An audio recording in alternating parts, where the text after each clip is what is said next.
Monggo bisa dimulai.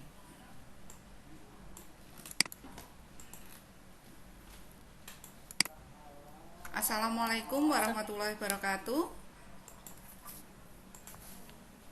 Warahmatullahi wabarakatuh. Sebelumnya terima kasih atas kehadiran Bapak Ibu semuanya untuk acara diskusi pada pagi hari ini. Bagaimana kabarnya Bapak Ibu? Alhamdulillah sehat Ibu. Alhamdulillah. Alhamdulillah. Mohon Bapak Ibu nanti kalau saya instruksikan untuk on kamera yang bisa on ya. Yang tidak juga bisa untuk meng-off-kan kamera. Sebelum kita mulai acara diskusi pada pagi hari ini, mari kita berdoa dulu. Mohon Bu Umi untuk memimpin doa. Terima kasih atas waktunya yang telah diberikan pada saya, Bu Era. Sebelum acara diskusi pagi hari ini, saya mengucapkan untuk terima kasih kepada Bapak Ibu semua yang hadir pada Zoom meeting pada hari ini. Sebelum acara dimulai, mari kita berdoa menurut agama dan kepercayaan masing-masing. Berdoa dimulai.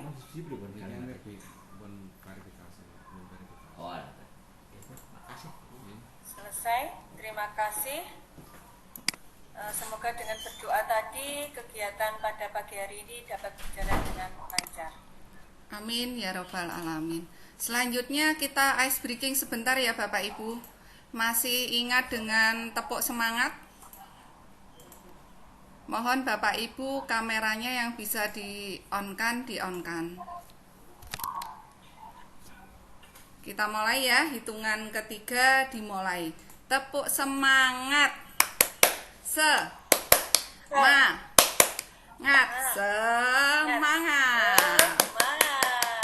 Kita ulangi lagi ya, satu kali lagi. Tepuk semangat. Semangat.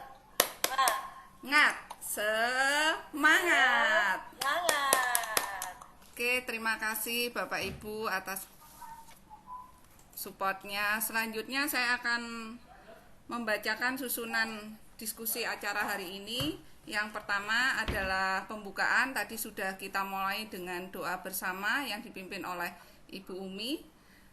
Yang kedua nanti adalah pemaparan sosialisasi budaya positif, juga disampaikan oleh Bu Umi. Yang ketiga adalah diskusi bersama. Nanti Bapak Ibu bisa memberikan tanggapan, saran maupun masukan kepada Bu Umi. Yang terakhir penutup, nanti akan ada refleksi. Dimohon Bapak Ibu nanti untuk memberikan refleksinya setelah link nanti di-share di chat. Ya, terima kasih. Untuk acara pertama tadi sudah pembukaan, selanjutnya adalah pemaparan sosialisasi budaya positif oleh Bu Umi. Monggo Bu Umi, kami persilakan waktu dan tempat.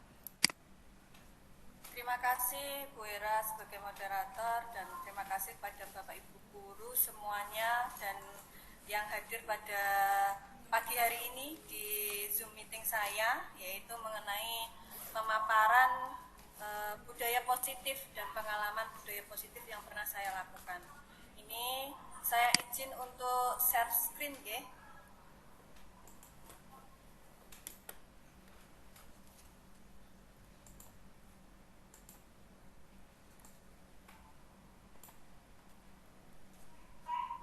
Sudah terlihat semua Bapak Ibu? Belum Bu Umi, masih proses. Sudah Bu.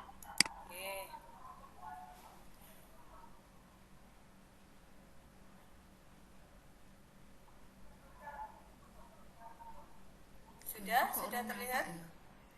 Belum.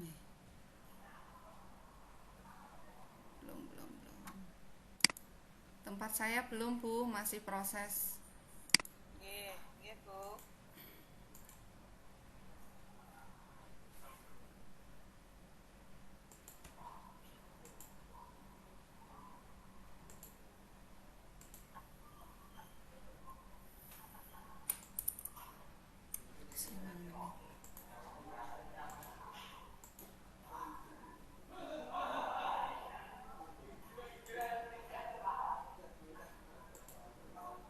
Yo gak ketok nggonku Pak, nggone jenengan ketok. Presentasi. Sudah terlihat Bapak Ibu. Wes. Pun monggo saged dimulai Bu. Sudah nampak. Oke, terima kasih atas waktu yang telah diberikan kepada saya. Terima kasih juga kehadiran Bapak Ibu semuanya. Ini adalah salah satu tugas saya sebagai CGP Angkatan 10 di SMK Negeri 1 Beringin Kabupaten Ngawi, yaitu penyebaran pemahaman dan penerapan pengalaman modul 1.4 budaya positif. Budaya positif sesuai dengan filosofi pendidikan Ki Hajar Dewantara, yaitu pendidikan yang berpusat pada murid untuk membantu Bapak Ibu mencapai visi pembelajaran sebagai visi guru penggerak. Filosofi Ki Hajar Dewantara. Menurut Ki Hajar Dewantara, tujuan pendidikan adalah menuntun segala kodrat yang ada pada anak agar mereka mencapai keselamatan dan kebahagiaan yang setinggi-tingginya, baik sebagai manusia maupun sebagai anggota masyarakat. Ki Hajar Dewantara menegaskan bahwa pendidikan hendaknya sesuai dengan kodrat alam dan kodrat zamannya, sehingga pendidikan itu tidak statis, tetapi dinamis. Konsep inti budaya positif. Yang pertama yaitu perubahan paradigma belajar, yang kedua yaitu positif disiplin, yang ketiga itu adalah motivasi perilaku manusia, yang keempat itu adalah kebutuhan dasar manusia, yang kelima adalah posisi kontrol restitusi, yang keenam yaitu adalah keyakinan kelas, dan yang terakhir yaitu yang ketujuh adalah segitiga restitusi. Untuk lebih memahaminya, apa itu paradigma, inti konsep dari budaya positif yang pertama yaitu pembelajaran dengan paradigma baru. Rancangan pembelajaran dengan paradigma baru akan berdasarkan prinsip pembelajaran yang terdiferensiasi atau pembelajaran yang berpusat pada siswa, sehingga setiap siswa belajar sesuai dengan kebutuhan dan tahap perkembangannya untuk mewujudkan profil pelajar Pancasila. Pembelajaran dengan paradigma baru yang sebelumnya kita mungkin masih ada beberapa Bapak Ibu guru yang melaksanakan pembelajaran yang berpusat pada guru.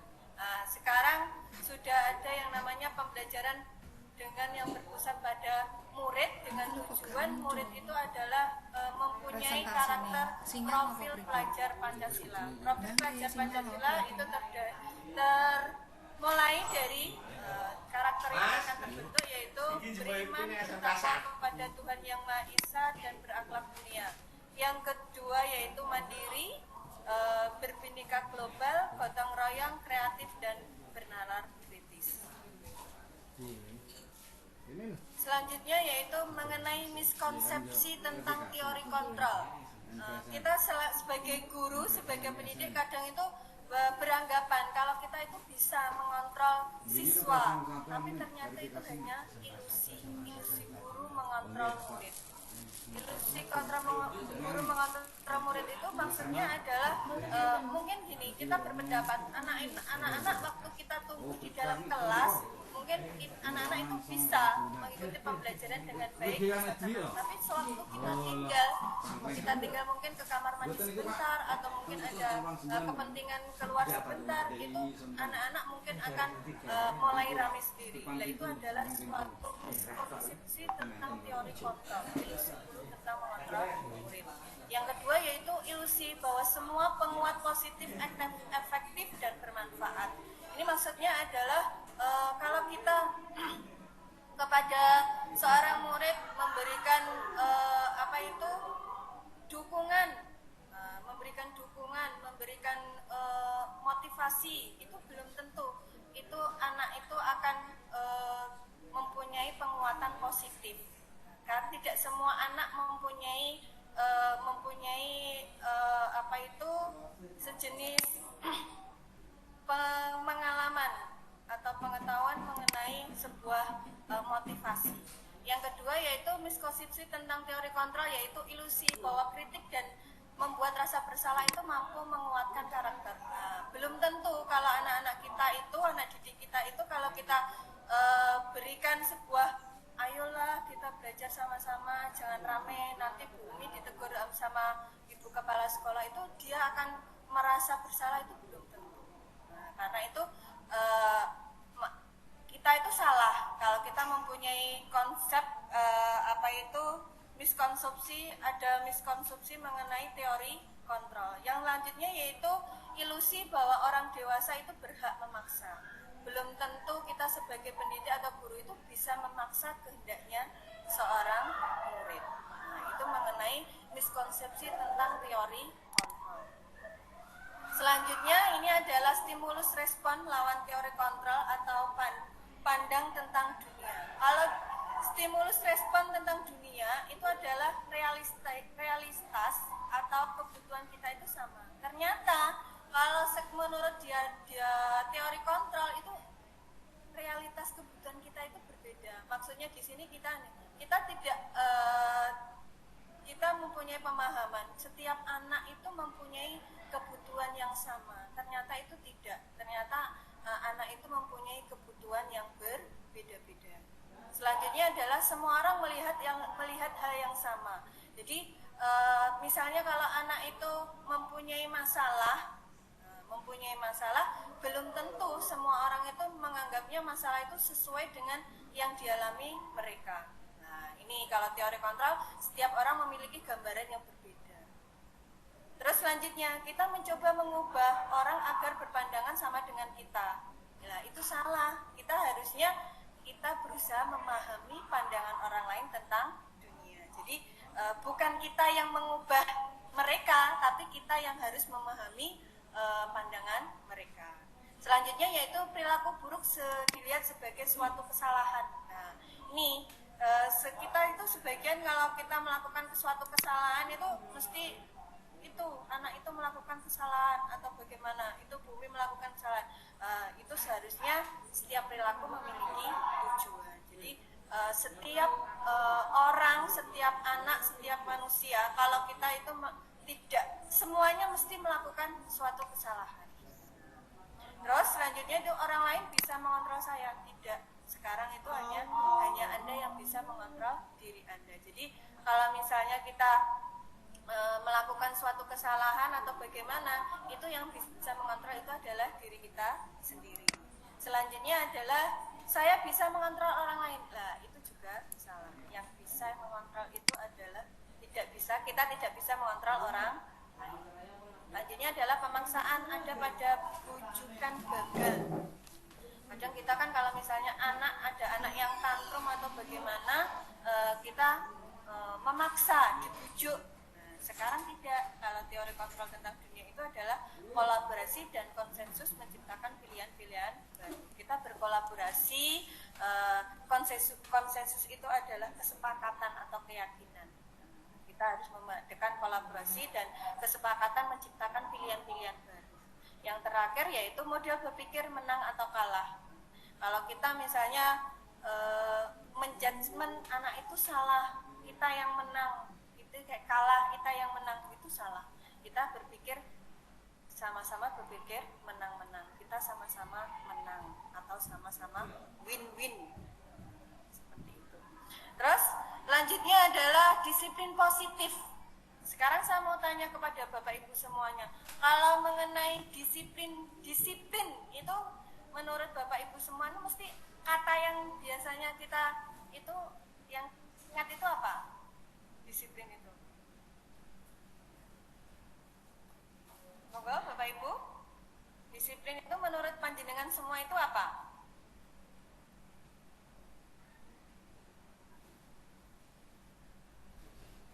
Disiplin itu apa nggih Bapak Ibu semuanya?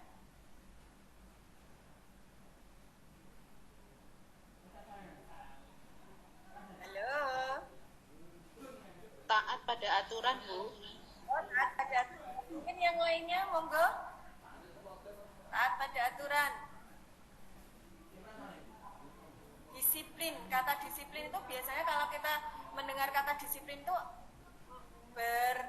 langsung tanggap kepada tadi sudah dijawab yaitu taat aturan. Nah, disiplin itu bisa juga aturan, tata tertib dan sanksi. Padahal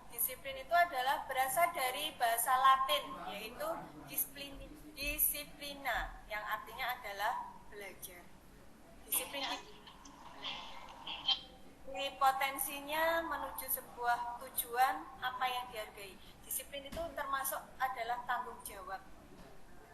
Namun dalam budaya kita, makna kata disiplin itu telah berubah menjadi sesuatu yang dilakukan seseorang pada orang lain untuk mendapatkan kepatuhan. Jadi intinya biasanya kalau disiplin, menerapkan disiplin itu dilakukan untuk mendapatkan orang lain patuh.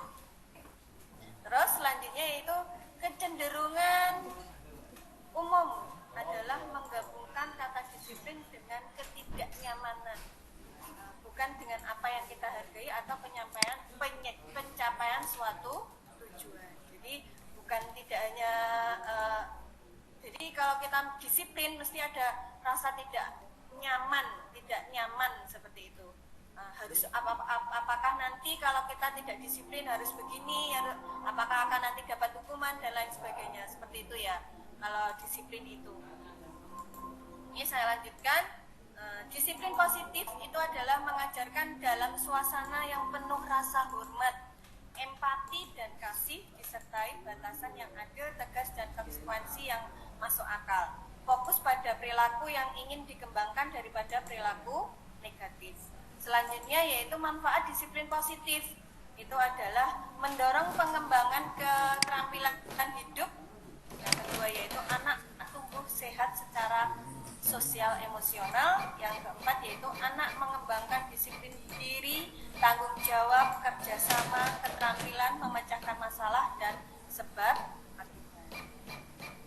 Gimana Bapak Ibu Guru, masih tetap semangat ini mengikuti daring dari saya? Semangat. Bu. Saya lanjutkan, Ge. Ini adalah nilai-nilai kebajikan. Nilai-nilai kebajikan itu adalah sifat-sifat manusia yang merupakan tujuan mulia yang ingin dicapai setiap individu. Nilai tersebut bersifat universal dan lintas bahasa, suku bangsa, agama maupun latar belakang. Nilai-nilai kebajikan yang ingin dicapai oleh setiap anak Indonesia kita kenal dengan profil pelajar Pancasila. Tadi sudah saya jelaskan kalau profil pelajar Pancasila itu meliputi apa saja, yaitu beriman, bertakwa pada Tuhan Yang Maha Esa, berkebinekaan global, mandiri, kreatif, benarak kritis, seperti itu. Nah ini nilai-nilai, contoh nilai-nilai kebajikan. Nilai-nilai kebajikan nanti akan diterapkan pada keyakinan kelas. Mungkin ini salah satu beberapa contoh nilai-nilai kebajikannya. Antara lain yaitu yang pertama toleransi, yang kedua rasa hormat, ketiga integritas, yang keempat mandiri, yang kelima menghargai, antusias, empati, 8 keingintahuan, yang kesembilan yaitu kreativitas, kerjasama, percaya diri dan komitmen. Ini nilai-nilai kebajikan nanti akan diterapkan pada keyakinan kelas nantinya. Kata-kata yang berada di keyakinan kelas. Nah, ini yang selanjutnya yaitu kebutuhan dasar manusia. Kebutuhan dasar manusia, kebutuhan dasar seorang siswa, pokoknya setiap manusia itu yang pertama yaitu bertahan. Bertahan itu contohnya apa? Keselamatan, keamanan, kesehatan, makan, minum, memiliki keturunan, yang atau survival. Selanjutnya yaitu kasih sayang dan diterima atau love, mengenai keintiman, keanggotaan, keterhubungan, hubungan. Selanjutnya yaitu kesenangan. Kesenangan itu meliputi apa saja. Jadi setiap dasar manusia itu mempunyai kebutuhan hiburan, kegembiraan, tawa, belajar, itu termasuk adalah kebutuhan dasar manusia. Selanjutnya yang kelima yaitu penguasaan. Penguasaan itu terdiri kontrol, prestasi, kompetensi, pengaruh, seperti itu. Terus kebebasan. Kebebasan itu meliputi apa saja? Bisa berupa kemerdekaan, mobilitas, pilihan, dan kreativitas. Ini adalah kebutuhan dasar manusia. Jadi setiap anak, setiap manusia itu mempunyai kebutuhan kebutuhan dasar manusia, mulai bertahan hidup, cinta kasih sayang diterima, itu kesenangan, penguasaan, kebebasan, itu adalah kebutuhan dasar manusia. Selanjutnya, motivasi perilaku manusia. Menurut Dean Goosen dalam bukunya Reconstructing School Discipline menyatakan ada 3 alasan motivasi perilaku manusia, yaitu yang pertama, intinya motivasi perilaku manusia itu yang pertama yaitu menghindari ketidaknyamanan atau hukuman, atau yang disebut dengan motivasi ekstrinsik, karena ini berasal dari luar diri seseorang atau luar diri dari manusia. Jadi orang itu melakukan seperti itu pengennya menghindari ketidaknyamanan atau hukuman. Yang kedua yaitu untuk mendapatkan imbalan atau penghargaan dari orang lain. Ini juga termasuk motivasi ekstrinsik karena berasal dari orang lain. Dia melakukan ini atau melakukan suatu kegiatan itu hanya untuk mendapatkan imbalan atau penghargaan dari orang lain. Yang ketiga yaitu untuk menjadi orang yang mereka inginkan dan menghargai diri sendiri dengan nilai-nilai yang mereka percaya. Jadi tanpa adanya motivasi dari luar, ya, orang berperilaku itu bisa juga mereka ingin dihargai, menghargai diri sendiri dengan nilai-nilai yang mereka percayai atau yang disebut dengan motivasi intrinsik. Jadi perilaku dasar manusia itu ada 3 motivasinya, yaitu untuk menghindari ketidaknyamanan atau hukuman, untuk mendapatkan imbalan, atau untuk menghargai diri sendiri. Tapi yang paling utama yaitu motivasi intrinsik, yaitu dengan menghargai diri sendiri dan nilai-nilai yang mereka percayai. Ini perbedaan hukuman, konsekuensi, dan restitusi. Saya yakin Bapak Ibu semuanya sudah paham apa itu yang namanya hukuman. Hukuman itu bentuk sifatnya itu adalah mendadak. Hukuman itu berupa bentuk sanksi yang diberikan sebagai akibat langsung dari tindakan melanggar hukum atau aturan. Biasanya bersifat negatif dan bertujuan untuk menghukum perilaku. Nah, ini sangat tidak baik sekali berupa hukuman itu karena nanti akan menyebabkan fisik, sakit fisik dan juga mentalnya. Mungkin tidak dihukum secara fisik, bisa juga mengakui perkataan yang dapat menyakiti perasaan orang lain. Itu adalah hukuman. Kalau konsekuensi itu adalah hasil atau akibat alami dari perilaku siswa. Konsekuensi membantu siswa memahami hukuman sebab akibat antara tindakan mereka dan hasil yang dituliskan. Biasanya berupa tata tertib atau yang tertulis. Nah, kalau konsekuensi itu adalah yang tertulis. Selanjutnya itu adalah restitusi. Nah, ini saya sangat jujur sekali ya. Kalau hukuman, konsekuensi itu sudah sering saya dengar ya. Kalau restitusi itu waktu saya dengar itu baru pada saat saya mengikuti pendidikan guru penggerak ini. Apa itu restitusi? Restitusi itu adalah proses menciptakan kondisi bagi murid untuk memperbaiki kesalahan mereka sehingga mereka bisa kembali pada kelompok mereka dengan karakter yang lebih kuat. Jadi intinya restitusi itu nanti adalah dialog antara tidak hanya kita kepada murid, guru sama murid, tapi orang tua kepada anak, teman sesama teman juga bisa. Itu adalah diskusi atau mengobrol nanti akan membuat suatu keyakinan. Selanjutnya yaitu 5 posisi kontrol. 5 posisi kontrol itu yang pertama yaitu penghukum, membuat rasa bersalah, teman, pemantau, dan yang terakhir adalah manajer. Nah, untuk lebih jelasnya, apakah nanti kita itu sebagai penghukum, pembuat rasa bersalah, atau sebagai teman, atau sebagai pemantau, atau sebagai manajer, nah ini sudah saya jelaskan di sini.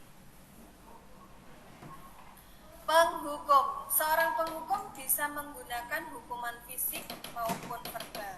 Orang-orang yang menjalankan posisi penghukum senantiasa mengatakan bahwa sekolah memerlukan sistem atau alat yang dapat lebih menekan murid-murid lebih dalam lagi.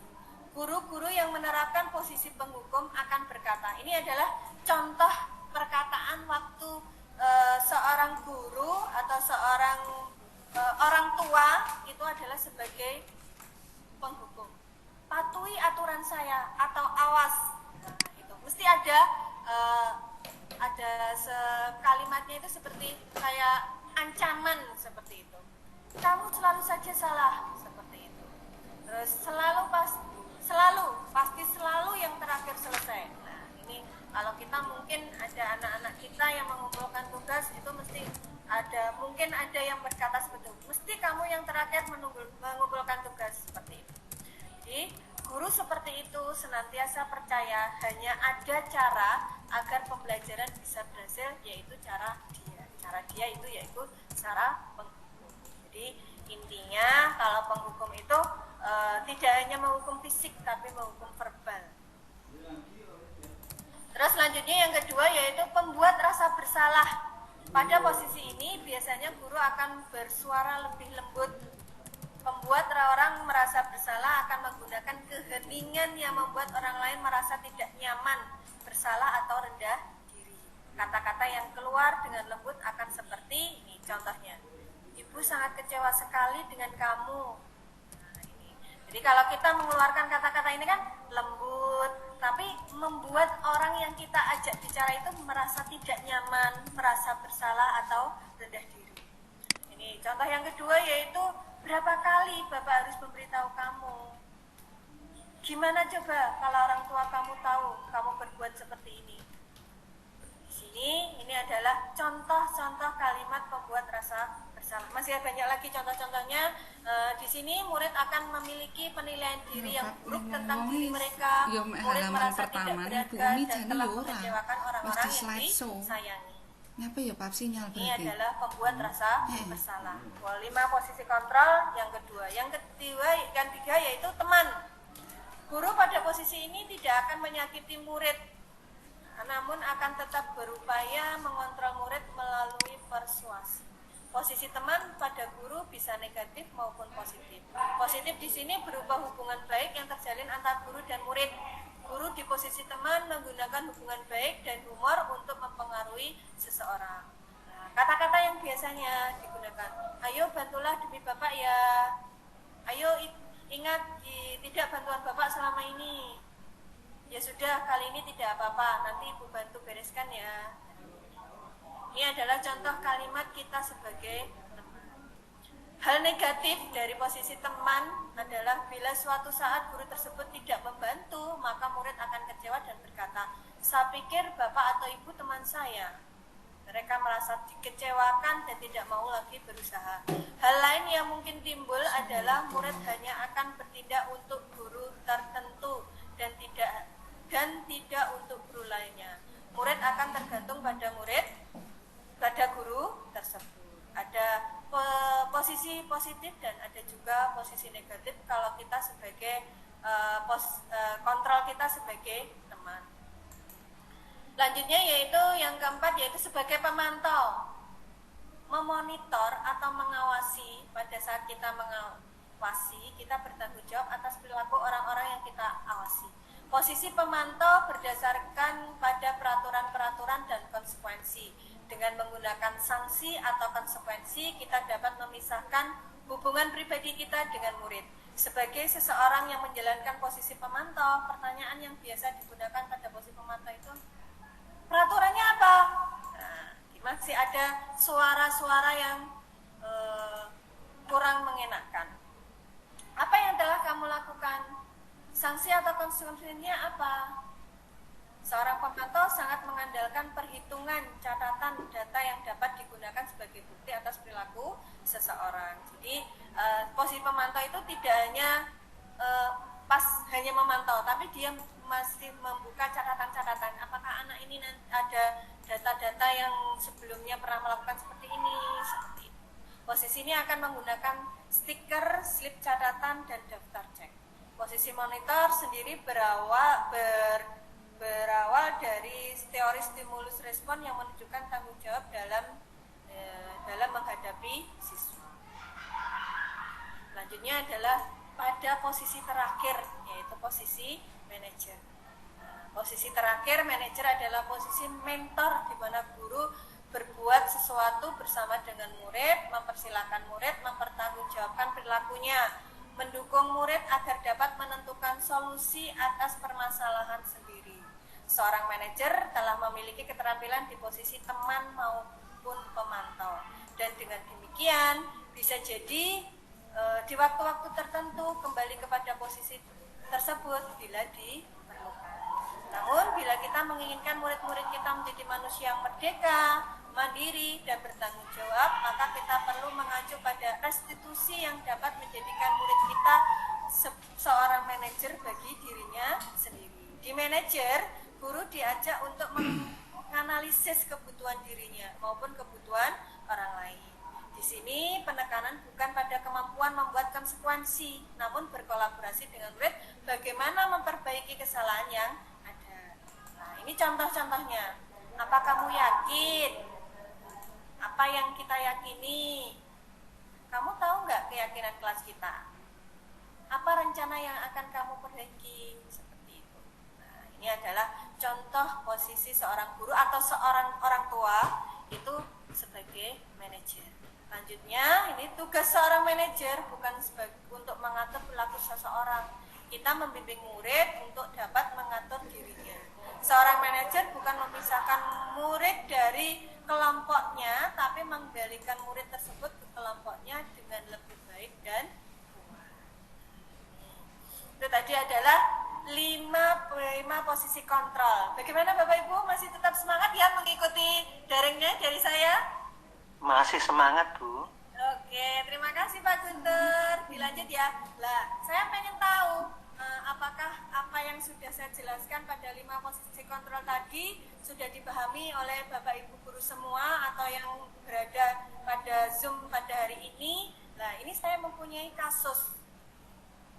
Kasusnya mengenai Sabrina. Sabrina itu terlambat sekolah, datang ke sekolah, terburu-buru sampai dia di gerbang itu menyadari kalau tidak memakai sepatu hitam.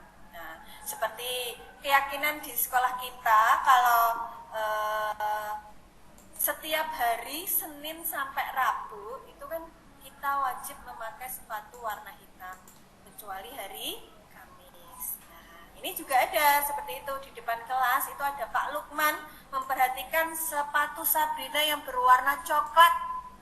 Sabrina berusaha menjelaskan bahwa ia terburu-buru dan salah menggunakan sepatu. Pak Lukman menanyakan Sabrina, apa peraturan sekolah tentang seragam warna sepatu? Sabrina menjawab sudah mengetahui sepatu harus berwarna hitam, namun terburu-buru dan salah mengenakan sepatu. Selain tidak mungkin kembali pulang karena rumahnya jauh, Pak Lukman tetap bersikeras pada peraturan yang berlaku dan menyatakan, ya sudah, kamu sudah melanggar peraturan sekolah, kamu salah, sudah terlambat, salah satu warna sepatunya. Segera buka sepatumu, kalau tidak bisa mengenakan warna sepatu sesuai peraturan. Sabrina meminta maaf dan memohon kembali kepada Pak Lukman agar tetap dapat mengenakan sepatunya dan berjanji tidak akan mengulangi kesalahannya. Namun Pak Lukman tidak mau tahu. Jadi Pak Lukman itu tidak mau tahu apakah itu sebabnya Sabrina salah memakai sepatu. Tidak, kamu tidak telah melanggar peraturan sekolah. Kalau tidak sanggup ambil sepatu di rumah atau diantarkan sepatu ke sekolah, ya sudah, kamu tidak bersepatu saja seharian di sekolah. Sekarang sepatunya, copot sepatumu dan silakan belajar tanpa sepatu seharian. Sabrina pun dengan berat hati mencopot sepatu dan memberikannya kepada Pak Lukman. Seharian dia tidak berani berkeliling sekolah karena malu dan lebih banyak berdiam diri di dalam kelas tanpa alas sepatu. Nah, dilihat dari contoh kasus ini yang Sabrina terlambat sehingga ia lupa tidak memakai sepatu warna hitam tapi memakai sepatu warna coklat. Nah, posisinya Pak Lukman di sini itu sebagai apa ya, Bapak Ibu semuanya? Kalau boleh tahu, kalau sudah paham dari penjelasan saya. Mungkin ada yang mau menjawab? Monggo.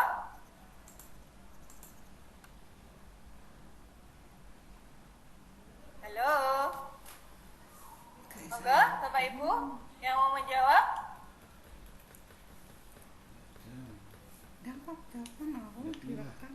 Mungkin Pak Guntur dalam kasusnya Pak Lukman ini sebagai apa ya Pak Lukman?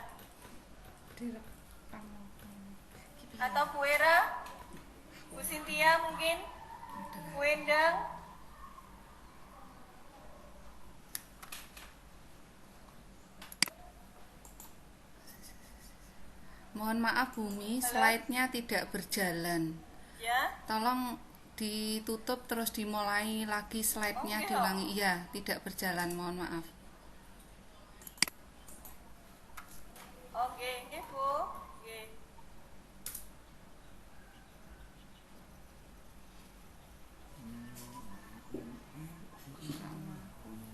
Saya mulai lagi, nggih.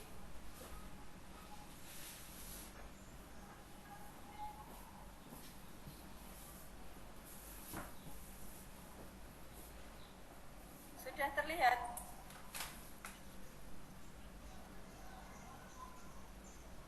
Sudah terlihat apa belum, Bu Era? Belum, Bu. Belum, masih proses.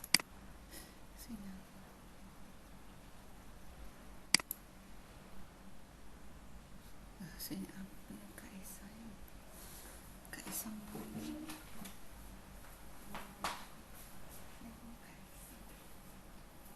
Gimana?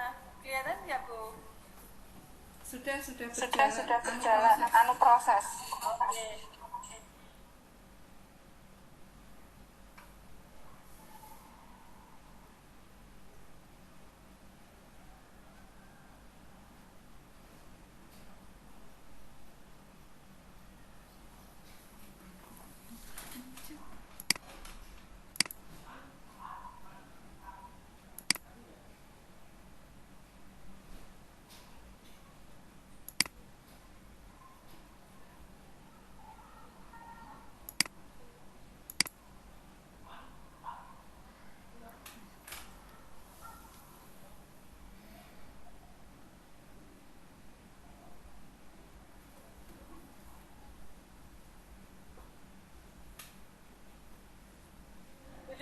Sudah kelihatan nggih?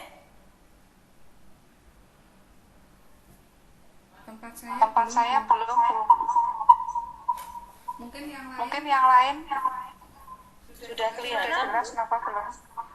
tapi belum Tidak kelihatan apa sudah? sudah jelas. Jelas. Sepertinya Sepertinya sinyal, Bu. Ya, Ya, mungkin sudah muncul tempat saya. Nggih.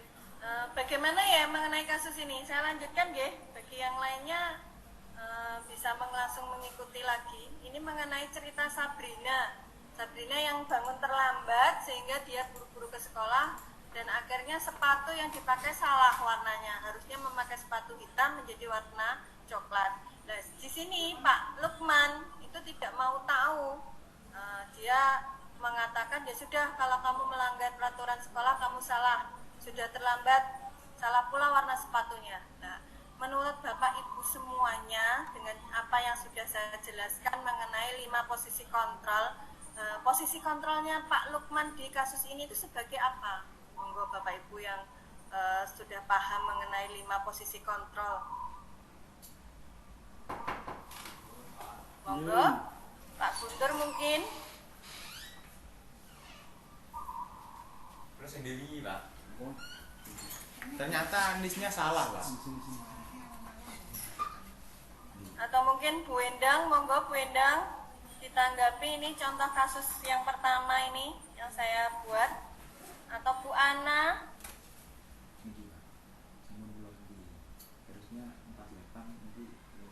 Monggo.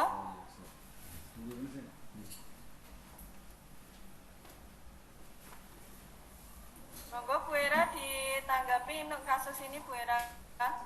Untuk Pak Lukman ini sebagai apa ya?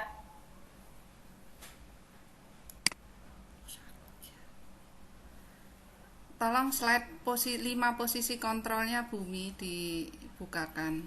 Mungkin Bapak Ibu ada yang lupa, termasuk saya. Nah, ini ada 5 posisi kontrol. Ada yang pertama yaitu penghubung, pembuat rasa bersalah, teman, pemantau, atau sebagai manajer. Kalau melihat kasus yang tadi, kasus mengenai Sabrina yang terlambat tadi, karena berangkatnya terlambat, jadi dia lupa, bangunnya terlambat, dia lupa untuk memakai sepatu warna hitam. Bagaimana? Sebagai apakah Pak Lukman pada kasus yang pertama ini. Ya, Bumi, mohon maaf karena slide-nya belum berjalan, jadi saya coba meraba-raba saja. Untuk kasusnya Pak Lukman ini, saya merasa bahwa Pak Lukman ini memposisikan dirinya sebagai penghukum. Jadi di mana Sabrina lupa ya, karena tergesa-gesa salah memakai sepatu dan Pak Lukman memberikan sanksi kepada Sabrina. Mungkin itu pendapat dari saya, mungkin ada yang dari Bapak Ibu guru yang lain. Tapi mohon maaf Bu Umi, slide-nya belum berjalan, mungkin terkendala sinyal. Nanti mungkin bisa di-share PPT-nya di yang lain, grup. ya. PPT-nya nanti gitu ya. bisa di-share di grup, nanti Gimana di ya? akhir saja. Stop sharing dulu. Nggak usah Bu, bisa dilanjutkan. Apa di stop sharing dulu nggih, Bu? Bisa dilanjutkan, nggak apa-apa. Saya stop sharing dulu nggih. Oh ya udah, saya lanjutkan nggih. Nggih. Jadi ini contoh soal pada kasus ini adalah Pak Lukman itu sebagai penghukum karena dia tidak menanyakan alasan terlambatnya itu karena apa, itu tidak ditanyakan. Jadi kalau dia terlambat tidak memakai sepatu itu langsung disalahkan dengan cara apa? Dia melepas sepatunya dan masuk ke dalam kelas seharian tanpa memakai sepatu. Jadi pada kasus ini adalah Pak Lukman sebagai penghukum. Selanjutnya yaitu keyakinan kelas. Mengapa harus keyakinan kelas? Mengapa bukan peraturan kelas? Tuh. Mungkin Bapak Ibu ada yang mau menanggapi mengapa keyakinan kelas? Mengapa bukan peraturan kelas? Nah, itu. Saya Bumi. Oh, nggih, monggo Pak Guntur. Sebelumnya Assalamualaikum warahmatullahi wabarakatuh. Waalaikumsalam warahmatullahi wabarakatuh. Nggih, Pak Guntur, monggo.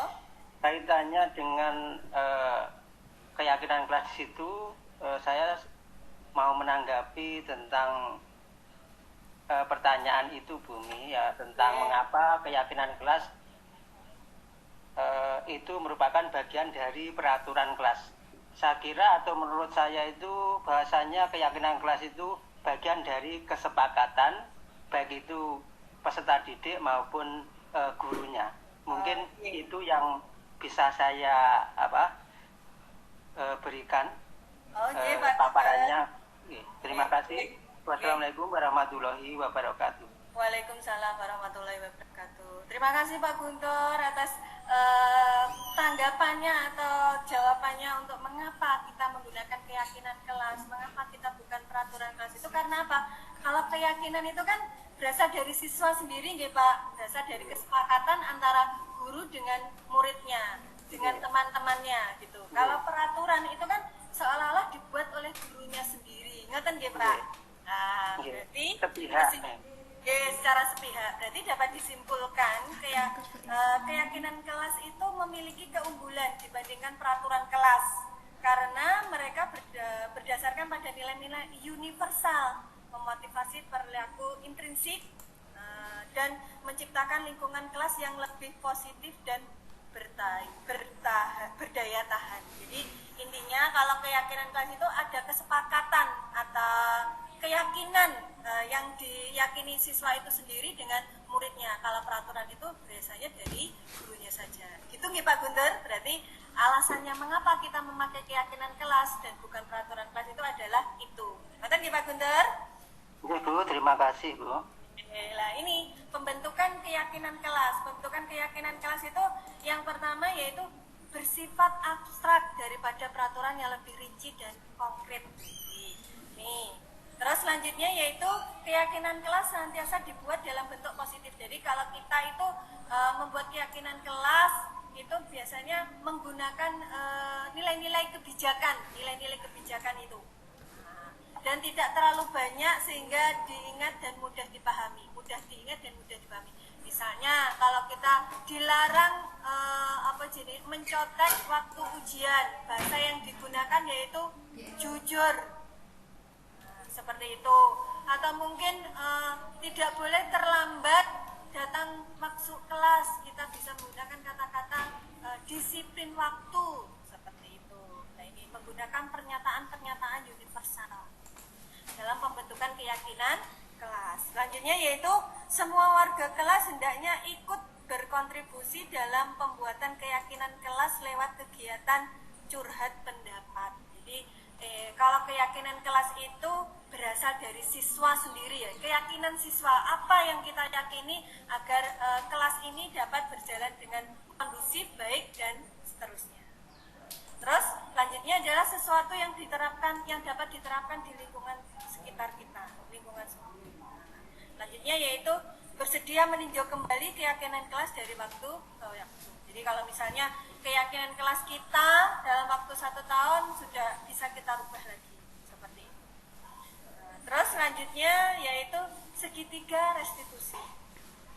Suatu proses segitiga restitusi itu apa? Suatu proses dialog yang dijalankan guru atau orang tua agar dapat menghasilkan murid yang mandiri dan bertanggung jawab. Jadi segitiga restitusi itu adalah dialog antara guru atau orang tua yang dapat menghasilkan anak atau murid yang mandiri dan bertanggung jawab. Ini ada 3 tahapan segitiga restitusi. Yang pertama yaitu menstabilkan identitas. Yang kedua yaitu validasi tindakan yang salah, yang ketiga adalah menanyakan keyakinan. Menstabilkan identitas itu seperti apa? Setiap orang pasti pernah melakukan kesalahan ya. Kata-katanya yang biasanya kita gunakan dalam penyelesaian suatu masalah itu yang pertama yaitu menstabilkan identitas, yaitu setiap orang pernah melakukan kesalahan ya. Kamu bukan satu-satunya pernah melakukan ini, seperti itu. Terus validasi tindakan yang salah, kamu tentu punya alasan mengapa melakukan itu. Yang kedua, adakah cara yang lebih efektif untuk mendapatkan apa yang kamu butuhkan, seperti itu. Terus yang ketiga yaitu menanyakan keyakinannya. Kalau kita misalnya ada seorang anak, ada seorang siswa yang melakukan kesalahan, kita jangan langsung menjudgment, kamu salah. Nah, kita cari dulu apa alasan anak-anak itu melakukannya itu. Mungkin ada hal yang lain yang kita tidak tahu. Selanjutnya yaitu menanyakan keyakinan. Menanyakan keyakinan itu apa kamu sudah mengetahui keyakinan kelas kita yang telah kita sepakati, seperti itu. Kamu ingin menjadi seperti orang yang seperti apa? Ini adalah tahapan segitiga restitusi. Nah, ini saya pernah menerapkan pengalaman menggunakan segitiga restitusi. Ini saya putarkan untuk segitiga restitusinya.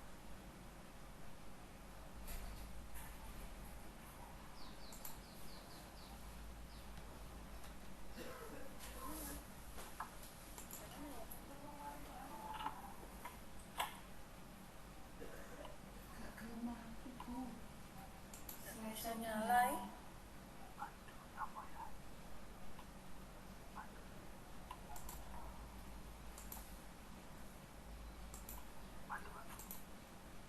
Ini sebenarnya saya punya video sudah pengalaman penerapan segitiga restitusi saya, tapi ini tidak bisa berjalan, jadi ini saya lanjutkan saja, saya lanjutkan. Jadi dari apa yang sudah saya pelajari dari pendidikan guru penggerak, mulai dari modul 1 sampai sekarang ini ada modul 1.1 dan sekarang itu pada modul 1.4. Nah, pada saat ini adalah pada hari ini saya mendesiplinasikan atau memaparkan pengalaman saya atau pemahaman saya mengenai disiplin budaya positif, yaitu saya menarik kesimpulan hal lain yang menurut saya penting dalam menciptakan budaya positif itu adalah kolaborasi yang baik antar semua warga sekolah dan terpenuhinya adalah sarana sekolah. Selanjutnya yaitu kolaborasi semua warga sekolah dalam mewujudkan nilai-nilai kebajikan dan keyakinan sekolah diperlukan untuk membangun budaya positif. Selanjutnya yaitu sarana dan prasarana sekolah sangat menunjang mewujudkan sekolah yang nyaman, aman, dan mendukung proses pembelajaran yang menyenangkan. Ketika aku bojoku tak mutasi di sekolah baru, terus aku Nanti saya akan sekolah lama terus piye? mengirimkan pada link chatnya. Ini saya tutup ya Bapak Ibu Guru semuanya, agar saya bisa mengirimkan link. Iya. Sudah saya kirim Bu Mui di chatbox. Bapak Ibu silakan buka chatboxnya, nanti bisa mulai. Bapak Ibu masih ada waktu chatnya. Ini sudah dikirimkan linknya, refleksi. Oh no, setiap semester ada cut off ya? Kan cut off dulu sertifikat. Kan semester berikutnya kan tahun ajaran baru kan cut off kelas barangan. Belum ada itu Bu di chatboxnya. Berarti gak masalah. Bisa bojoku tak geser. Wes teman-teman untuk jangkauan. Wes, ini kan heeh. ya kan ngalamin apa untuk jangan-jangan. Gak maksud ketika aku bojoku pindah rono kok PPG ini karena datanya kalau diperbarui dia pindah rono kok melok antrian sing anyar nek gak sing. Gak ya? Oke. Sinyalnya kayak ini keisi. Berarti aku tetap lanjut. Lanjut aja tentang tahun ajaran baru kan sisa pindah. Itu kan mutas ini tahun ajaran baru soalnya. Iya, ya masalah. Ini malah pas kuwi. Iya. Monggo masih ada waktu sekitar 10 menitan untuk mengisi link refleksi pada kegiatan dari ini. Saya mohon maaf ya, ini kelihatannya slide saya nggak kelihatan untuk Bapak Ibu semuanya. Kenal kau Bu Sriatun? G. Ya, omahe Mejaya no. G. Bu kancaku. Oh, diisi refleksi ini. Ndi? Monggo bisa menuliskan chatnya. Lu kan kok katanya. Kayak kita rekam. Bisa aku direkam. Ndi? Di chatbox. Heh? Chatbox. Oh, iki ngene apa itu? Itu satu.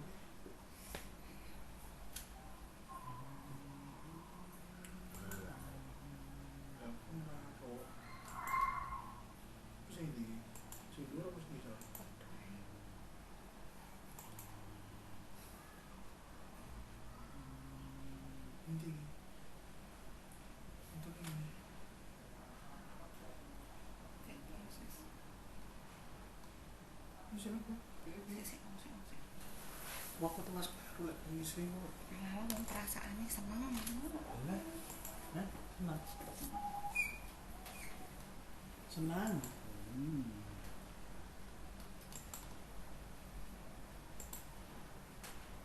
Apa yang Anda lakukan setelah mengikuti kegiatan ini? Makan. Iya. Saya akan coba menerapkan keyakinan kelas. Saya akan mencoba Menerapkan keyakinan kelas. menerapkan Keyakinan kelas. keyakinan kelas. Keyakinan kelas. Wes, submit.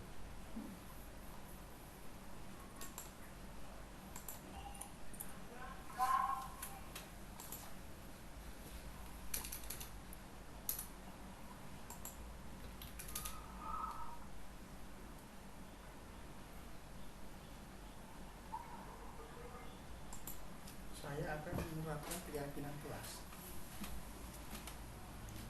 Iya.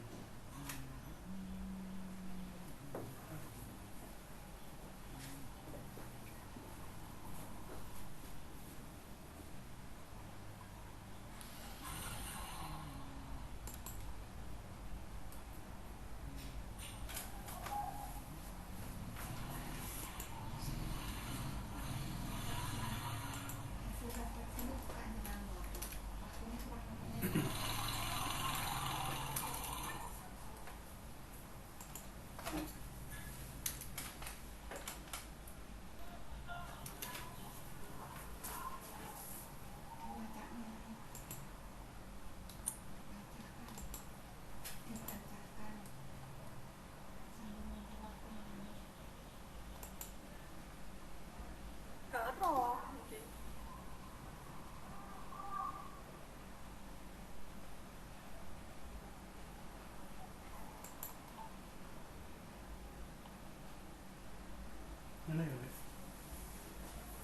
KPS itu direlimitasi nanti sekitar Agustus ada data take off, jadi udah bisa terupdate dan itu nggak ngefek ke antrian PPG ya.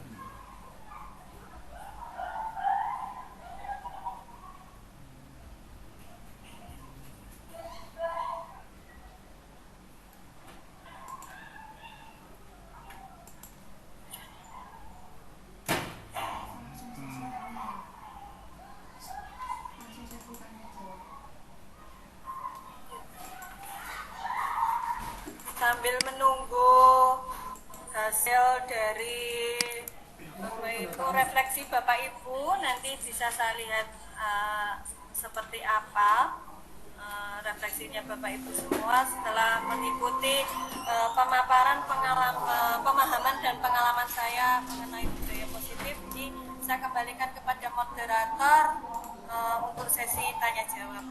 Terima kasih. Monggo Ibu. Baik, terima kasih Bu Umi. Terima kasih Bu Umi atas pemaparannya untuk budaya positif. Monggo Bapak Ibu, saya persilakan untuk memberikan tanggapan, saran maupun masukan untuk Bu Umi. Monggo, saya persilakan untuk raise hand.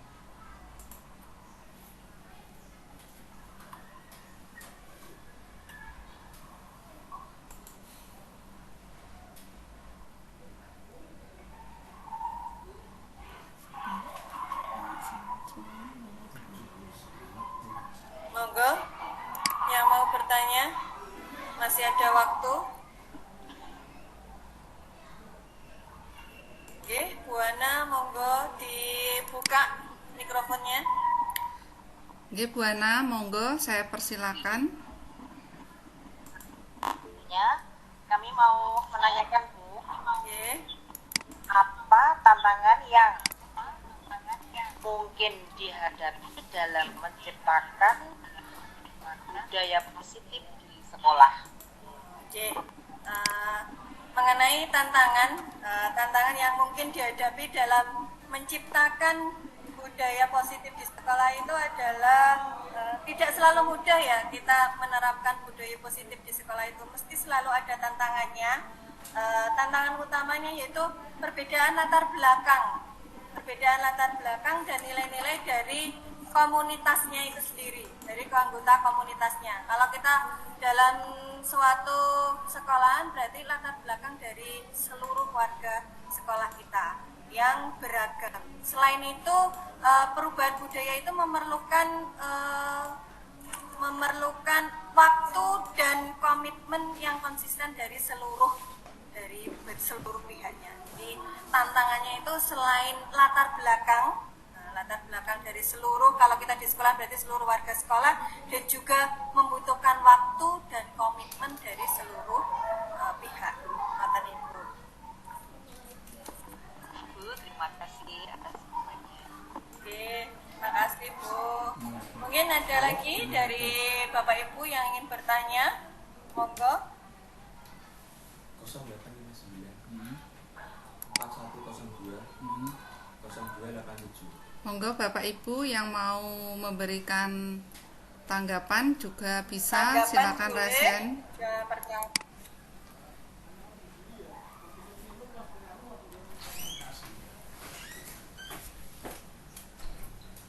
Oke, monggo Bu Susi.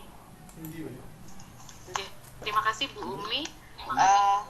Mungkin sebenarnya pertanyaannya sangat simpel ya. Menurut panjenengan, mengapa budaya positif di sekolah itu penting? Oke. Terima kasih atas pertanyaannya nggih Bu Susi. Pertanyaannya simpel, tapi itu perlu penjabaran yang sangat luar biasa. Budaya positif itu di sekolah penting.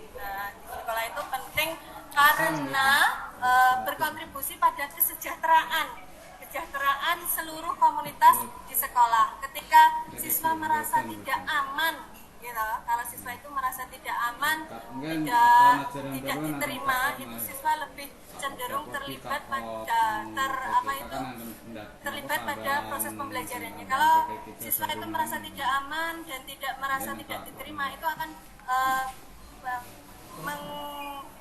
maksudnya berdampak pada proses pembelajaran, menunjukkan prestasinya. Kalau merasa aman, nanti prestasinya bisa bisa meningkat lebih tinggi lah.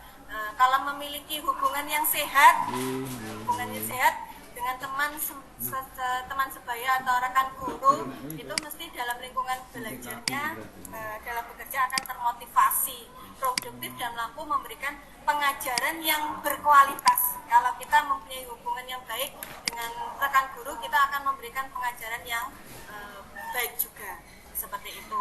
Dan juga positif itu meningkatkan kepuasan dan keberhasilan dari seluruh warga sekolah.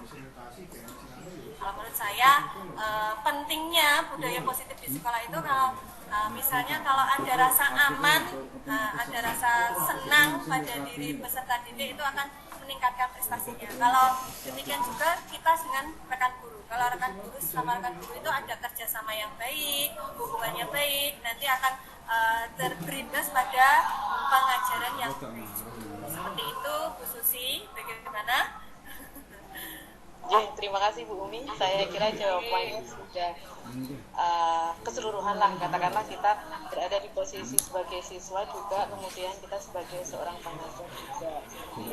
Terima kasih Bu Umi. Terima kasih atas pertanyaannya. Bagaimana Bu Era, masih ada waktu untuk bertanya lagi? Waktunya sudah cukup, Bumi, sudah 1 jam lebih. Mungkin ada Bapak Ibu lagi yang menambahkan pertanyaan atau mungkin tanggapan dari apa yang sudah saya paparkan. Waktunya sudah 1 jam lebih, Bumi. Saya rasa sudah cukup.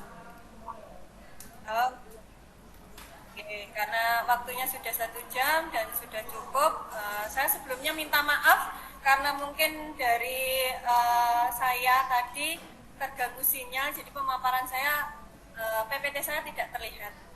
Jadi terima kasih atas waktu yang telah diberikan pada saya. Terima kasih Bapak Ibu semua sudah bergabung pada gimmick saya untuk melaksanakan tugas aksi nyata saya di modul 1.4 budaya positif. Waktu dan tempat saya kembalikan kepada moderator. Baik, terima kasih atas pemaparannya Bu Umi. Nanti karena tadi ada gangguan mengenai slide presentasi, nanti mungkin Bu Umi bisa men-share PPT-nya di grup, Bu Umi. Nanti mungkin Bapak Ibu guru ada yang mau ingin mendalami lagi materi atau sosialisasi yang Bu Umi berikan.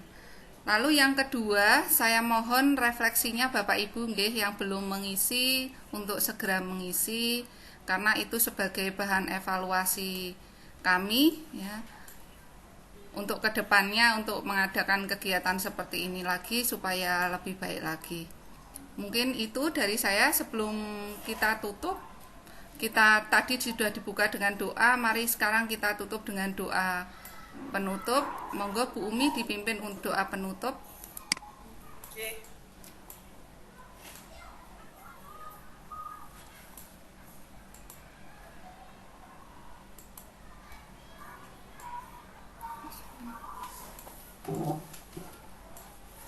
Tidak kedengaran Bu Era. Doa penutup.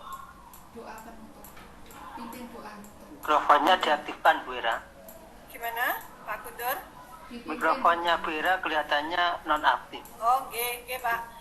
Sudah selesai nggih ini dari Bu Era dan juga dari saya. Saya ucapkan terima kasih atas perhatian semua dari Bapak Ibu semuanya. Semoga apa yang saya paparkan bermanfaat buat panjenengan semua. Saya akhiri sampai di sini. Billahi taufiq wal hidayah. Wassalamualaikum warahmatullahi wabarakatuh.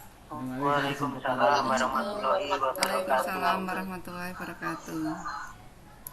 Kon doa penutup. Moga Bapak Ibu bisa izin live. Masa? Doa penutup. Dalam izin live Bu. Iya Bu. Omam dia SD Salatin 1.